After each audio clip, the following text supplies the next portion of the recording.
So, sup guys? Today maglaro tayo ng Roblox. Pero, hindi to gaming Nalalo nyo ba yung sinabi ko na free items sa Roblox nung episode 1 Anime Clicker Simulator?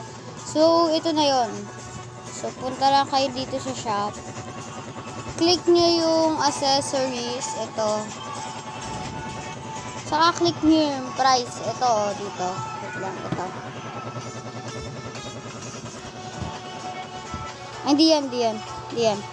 Ito ang price. Yan. Click price. Gawin yung free. Tapos, ito na yun. 2 cool kaola. So, i-click nyo na lang yung buy. Tapos, makukuha nyo na lang. Diba? So, yun lang. Bye-bye.